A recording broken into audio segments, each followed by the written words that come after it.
All right, welcome to another Helios interview on Nomad Nodes, a tokenized Wi-Fi service set to bring free internet access to billions of people, so I understand. Welcome, Jim. So as a kickoff introduction for the call, for the interview, tell us about the project. What is Nomad Nodes? Yep, well, thank you. Thanks for having me on. So I'm Jim from Nomad Nodes. And what we are doing is we are creating the world's largest decentralized Wi-Fi network. Essentially, what we're doing is we're incentivizing people to share their internet. There's so much potential out there. I mean, there's approximately 750 million wireless routers out there, and yet people don't have access to 99.99% of them. So what we're doing is we're rewarding people with crypto to basically share their internet connection in a newer, safe and secure way. Awesome. Is there, just for reference, people who might be familiar with it, is there anything like that has been attempted or that exists to date on the market, like tokenized or offering token incentives for sharing Wi-Fi? Yeah, so there definitely have been. A lot of people have tried to do it in the past, and usually it's either been an advertising type system where you have to watch a forced advert first, or it's been you've got to pull out your crypto wallet in order to connect to the Wi-Fi network. And the problem with those is people just tend not to gravitate towards those. With ours, what we're doing is it's totally different. So the token model we can talk about a bit later, but essentially it's free to use Wi-Fi for anyone in the area. But what makes it unique is, I mean, we've hit this perfect Goldilocks zone where the blockchains are now scalable enough to do it. And with the hardware, we can use something called QoS, quality of service. So the person who's sharing their device. So if I've got a wireless router at home and I've got 5 kids at home who are using their internet, and like that internet connection that I've got might be able to share maybe 3 more simultaneous video streams. With QoS, we can actually allow the leftover bandwidth to be shared. So the person who's doing the sharing doesn't slow down. So their internet stays at full speed. And then the advantage is you get to earn tokens. You get to earn rewards for your leftover available bandwidth. And then when I leave home with the kids, I mean, I don't have 5 kids, but I've only got 2. But yeah, when you leave home and you've got unlimited broadband at home, it's just sitting there and it's a waste. Yeah, so that's part of it. So easy for people to access. They just download an app on their mobile and they can see a map of places, or they get a notification when they're entering a Wi-Fi zone. Or what?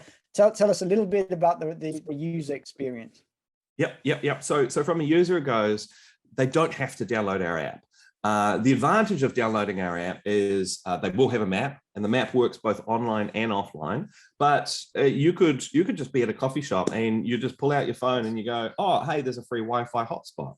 And if it's a Nomad Node hotspot, you know that there's added levels of security, because one of the issues is over 99% of wireless internet traffic transmitted over open Wi-Fi, so over Wi-Fi with no password, that's not actually encrypted over the airways. It's not encrypted over Wi-Fi.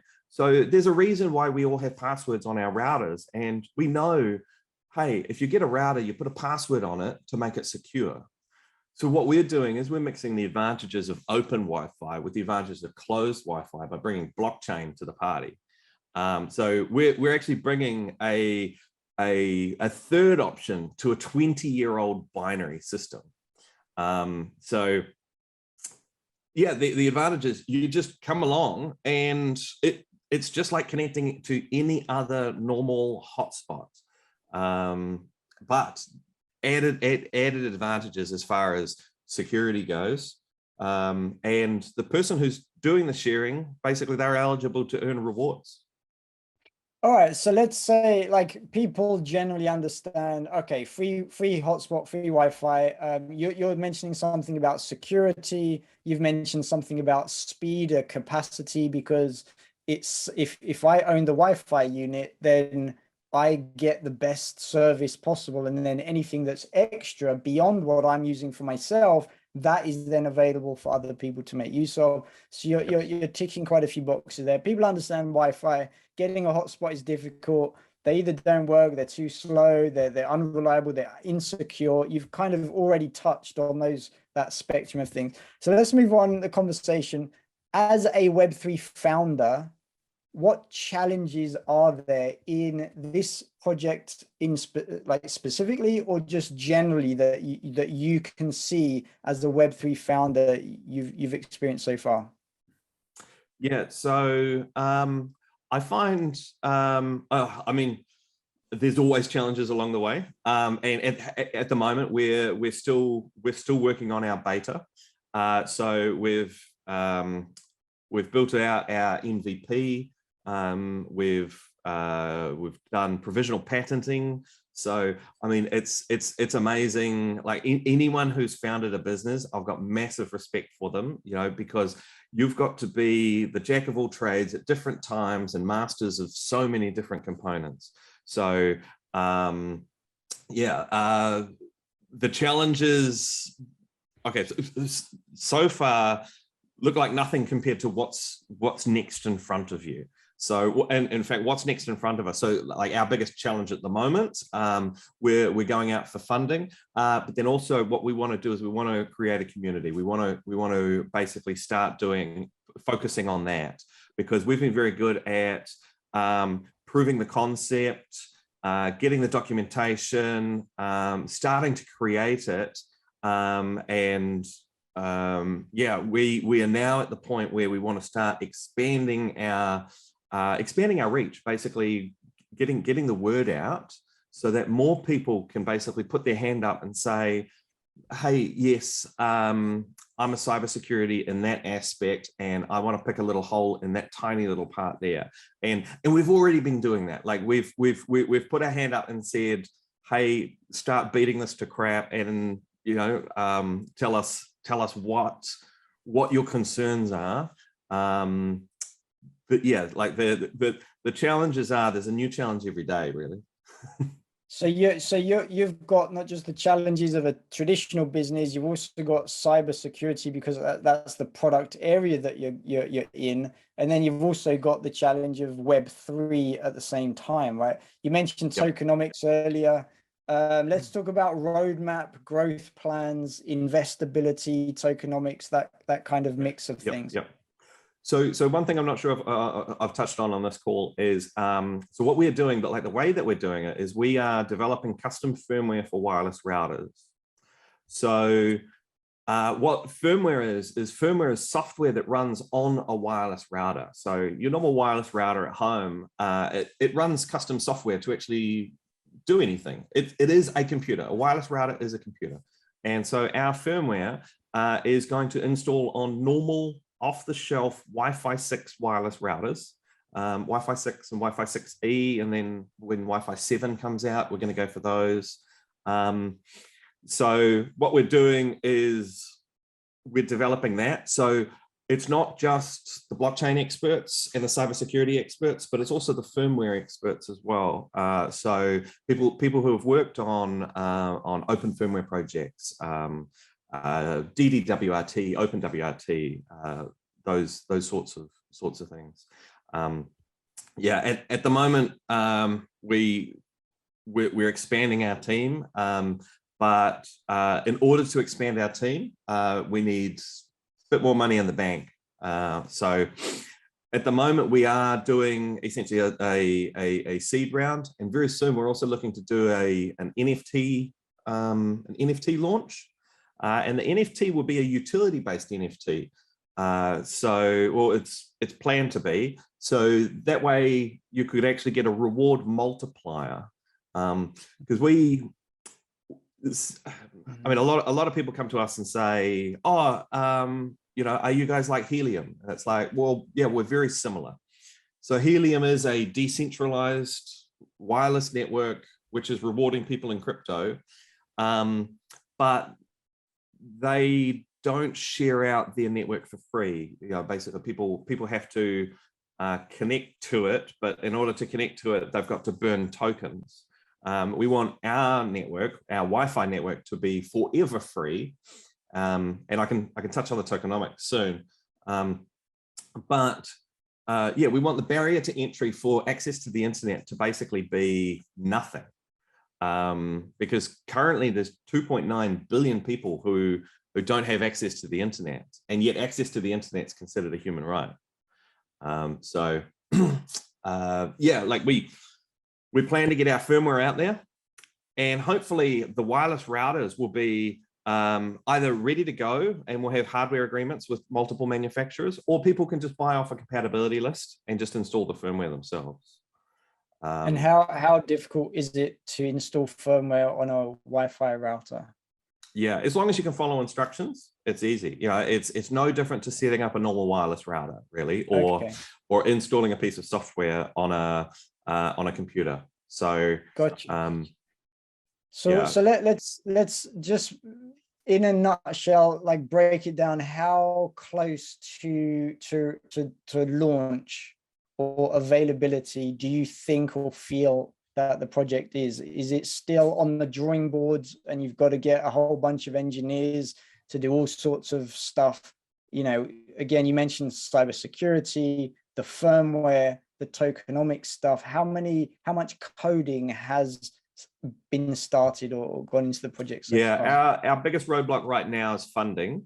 So we've got team members essentially lined up, ready to go full time on it. However, we need the funding for them to go full time. So yeah, we need to turn our MVP into a beta, and then the beta into the full version. And at the moment, we're between that MVP to beta area. But what would accelerate it would definitely be funding. Got you. You mentioned like 10 people, I think you just said. So it's obviously it's a big team. Well, relatively speaking, it sounds like a lot of people, but there's a lot of things that have to be done. So yeah, like we need about 10 full-time engineers. At the moment, I'm the only one who's full-time on the project. So we are so yeah, we're looking to expand the team. At the moment, we've been using a lot of contractors, external contractors, and we'd love to bring it in-house. We'd love to actually basically go, hey guys, it's full-time, let's go. And yeah, because I mean, often when people try to outsource things, sometimes they pay for it twice. Yes, but sometimes even with some of the cybersecurity experts, like they may not be like we may not need them full time, in which case we would continue them as contractors. If you had those 10 people, how about like what's the lead time that you can currently project for developing everything that's needed to launch? Yeah. There's definitely a difference between launch and beta, because yeah, we want to make sure that but there's nothing wrong with beta, because I mean, a lot of other projects, they get out in beta, they're out in the wild, they've released the token, or maybe they've released a beta token to make sure that those beta rewarders are rewarded correctly. And I foresee that. I foresee a beta token just for the beta owners who later on, as things go up, get rewarded quite handsomely. But yeah, I mean, hopefully we could have a beta out, assuming we get the funding we needed, within maybe Q1 of next year, for a beta. Yeah, there's still a lot to make sure that we've got correct, because the last thing we want to do is create the world's largest decentralized network and have it hacked to hell and have it all basically not be secure and not be reliable, because yeah, like the security is a big part. Absolutely. So let's spend a little bit more time on the market itself. Why do you see that there's a scalable, massive market opportunity? Just run us by that again. You mentioned some things earlier on. I think you said 2.9, something like that, billion people don't have internet access, but aren't they people in countries that barely have a smartphone anyway, or something like that? Like, position it for me. Where would this be of use and attractive for people? No, great question. So at the moment, there's 2.9 billion people who don't have access to the internet. And it's not just the developing countries that have the issue. In fact, even in places like New York, there's a figure that says between 17 to 20% of New Yorkers lack internet access. Now, that could be argued that they run out of data or they don't have data at all. But there's a really bad figure in New York, which says 46% of New Yorkers who live below the poverty line don't have internet access at all. And that just fuels a perpetual poverty trap where you can't quickly respond to a job application. You can't further your education online. So we plan to eliminate internet poverty in all urban areas. So that will really help get essentially that third of the internet that's not online. But then also the other 2/3 that are already online, like the ones that use Wi-Fi, this is going to be so handy for them.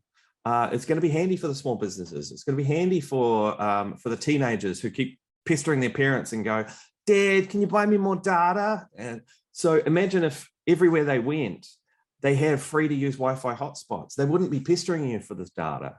And also there's so much waste. Unfortunately, I'm putting a bullseye target on my back for telcos, because they're going to absolutely hate my project. Because if you've got an apartment building with 50 units in it, with 50 Ethernet or fiber optic connections and 50 wireless modems, realistically, you probably only need one per floor. So you could replace it with five Nomad nodes.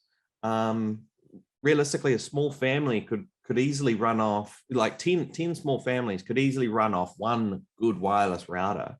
Because I mean, the throughput of a Wi-Fi 6 router is really good.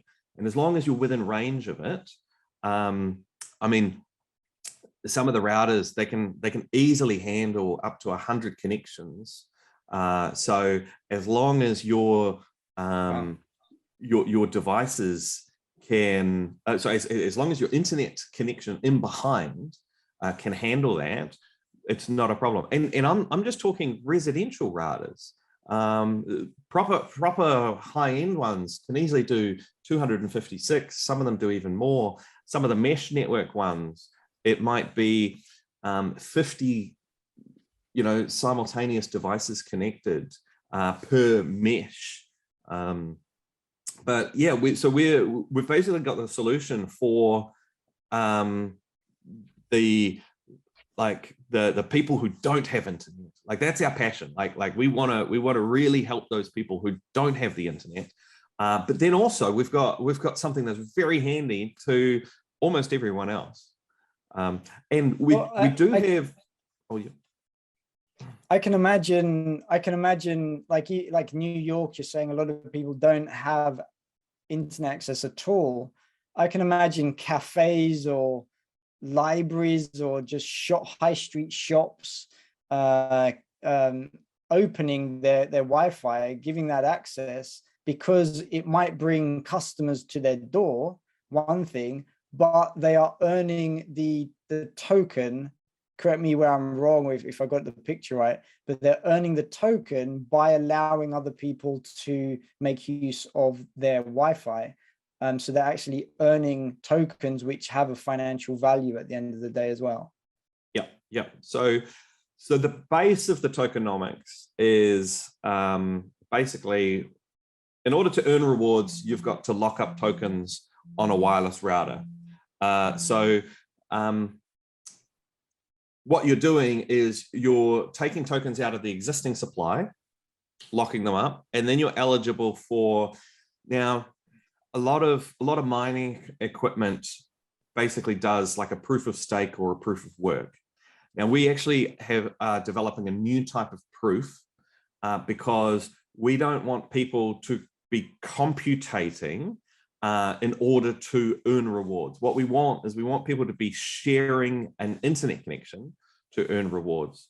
So the crux of it is, at the end of the week, we run a report, and the report basically says, this place shared nothing and never had their miner on, so they're not eligible to earn rewards, even though they had, things staked. And this busy coffee shop was very busy, and they shared a lot.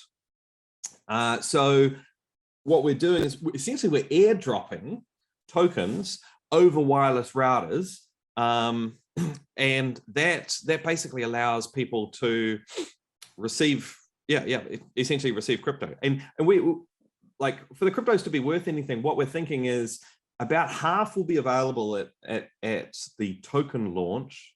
So when we do our release, so maybe we release 50 million to the market, and then there's another 50 million to come. So in order to earn rewards, you buy some tokens on the existing supply and lock them up on your router, and then you're eligible to earn rewards. Got you. And yeah, so each week we might be dropping 100,000 tokens, and to start with, there might only be 10,000 routers out there. So guess what? Each router to start with might get on average 10 tokens.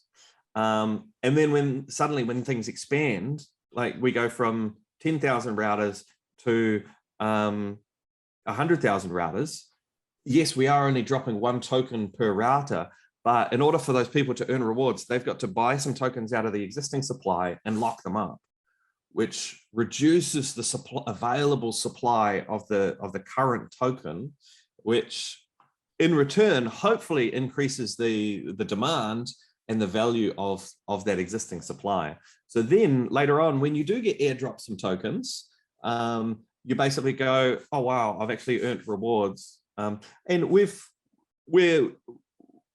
quite similar to Helium in a lot of aspects. And there's been a lot of Helium miners who have made a lot of good money over the years by just being early. We foresee that. However, we do want to make our tokenomics as scalable as possible, so that once we've gone over the million miner reward routers, once we've got over 1 million reward routers out there, we want to make sure that it manages to sustain a good equilibrium where you are getting rewarded, reasonably well for sharing. Got you. Tell me a little bit about the technology or the blockchain side of things, smart contracts. What are you building on, and what is it being used for? Yep, good question. So we're like at one point we were thinking basically we had to do it on chain and off chain. So what we're doing is we are the reason why we've got on chain and off chain things is we want to remove passwords. In order to remove passwords, basically you still need a gatekeeper. You still need to basically be able to say, hey, this device wants to connect. Where can this device connect? So we still need essentially like a bouncer who's sitting there going, hey, and doing a radio check. Hey, this person wants to come in. Where do they go? Which table do I sit them at? So the technology side, we're essentially adding radius or free radius to our servers, which means when you connect with a device, you can connect to a custom VLAN or a custom VPN. So you could VPN your connection all the way back to your home router. And then you're 100% safe and secure over the wireless, as well as being fully encrypted all the way to your home router.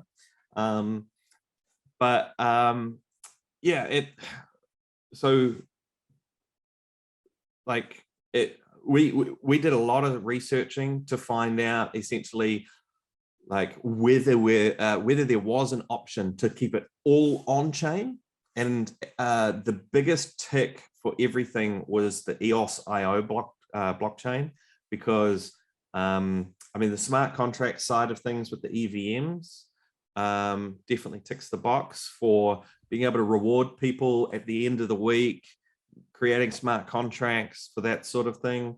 But it was really the block times, because we wanted to make sure that when people connect to a device and change a setting, that setting happens instantly or nearly instantly.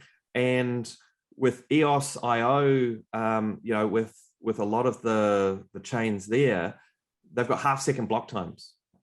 So at worst, hopefully, when you try to connect to one of our networks and you're new and you're establishing a brand new connection, at worst, it might take half a second to connect. Whereas if we tried a few other chains, you might be waiting there for 15 seconds or 15 minutes. Wow. So this is not the first time you and I have spoken. You're part of the Helios incubator program, but I've definitely learned some new things in this conversation. Just tell me about the incubator. What were your expectations for the program before it began, and how has it gone? What have you found through the program? Yeah, so with almost every founder, like realistically, you need to get help. You need to be able to put your hand up and say, here's my problem, or this is what I'm trying to achieve. And yeah, so with the Helios incubator, the great thing is they've been helping me along the journey for quite a few things. But what I was expecting versus what I got, realistically, I walked in thinking, I'm not sure what this is all going to be about. You know, maybe we create our pitch deck and you know, pitch to investors and that's it. But no, actually, the Helios incubator has been more than that, which is awesome. It's been really good to be in a room with like-minded founders, and then also you get to bring in a whole heap of extra outside talent to answer more technical questions, and a lot of the networking has been very handy. So myself, I've got a business mentor, I've got a tech mentor, and then the incubator on top definitely helps. So like my tech mentor has been helping me along the journey as far as hiring staff and leading up the founding team and figuring out exactly who the core team are.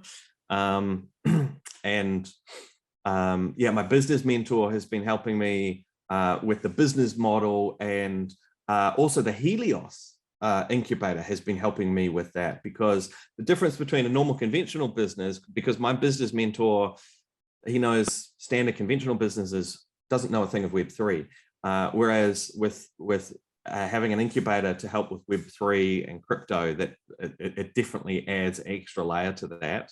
And yeah, it's definitely helpful. Fantastic. Yeah, fantastic. A little bit of advice. Imagine if we've got some Web3 founders who are watching this video, this interview. We know that, like you said before, a founder has to kind of be a jack of all trades. What advice, putting you on the spot here, a couple of tips, top tips for Web3 founders? Yeah. There's going to be things that take you a lot longer than that you think. There are going to be some aspects which happen really quickly, and it's going to be like, yeah, we're making great progress. And then there's going to be some aspects which take a lot longer. So you've definitely, like being a founder, you've definitely got to be resilient. You've got to think on your feet. You've got to be able to solve problems. Networking is extremely important. Networking with other people and like-minded people. So reach out to people. Just flick them an email. You know, try to find a warm connection with them. You know, try to find someone in common and say, hey, I talked to this person. They told me to talk to you. Because then the busy ones, the busy people, like, I mean, it's not like you're going to be able to just pick up the phone and call Vitalik and be like, hey, I'm doing this thing. Can you give me a hand? But you know, a couple of steps backwards, you know, you can usually find the right people. But yeah, be be resilient and get networking as soon as possible. And if you're dedicated to it, if you're dedicated to your project, just go full in on your project and tell everyone about it. Very cool. Anything that I should have asked for this? We'll do more interviews in the future as your project progresses, Jim, but anything that I could have or should have asked for this one? No, not really. But obviously, like the other thing with founders is you've always got to have an ask ready. So, you know, whether you're asking for money, whether you're asking for help or that sort of thing. So with us, we are, at the moment, we're doing three different things. We're expanding different areas in our team. So cybersecurity is very important, as well as anyone who's familiar with custom firmware. Definitely reach out. We are raising capital at the moment. So if you're interested in our project, again, yell out. And we're looking to grow our community very soon. So we've been hunkering down, basically busy creating, but now we need to expand our community and basically get people in the Discord and get people in the chat and that sort of thing. So yeah, that's our three challenges at the moment. Great. Well, I definitely like the 3 tips: resilience, networking, and always have your ask. That's fantastic. We've had a general kind of long conversation now, but your pitch, how long is your pitch? If an investor wants to spend time on the phone with you, how long do they need to commit so that you can get to the point and pitch them? Yep. Any length of time. They can tell me if it's 1 minute, 3 minutes, 5 minutes, 8 minutes, 15 minutes, half an hour. I'm ready. Very cool. Yeah. All right, Jim, let's leave it there then for now. And I look forward to catching up again in the future and doing a repeat of the interview and see how far you've got over the next months. Catch you on the next incubator session as well. Awesome. No, thanks. Thank you. Have a good day. Thank you.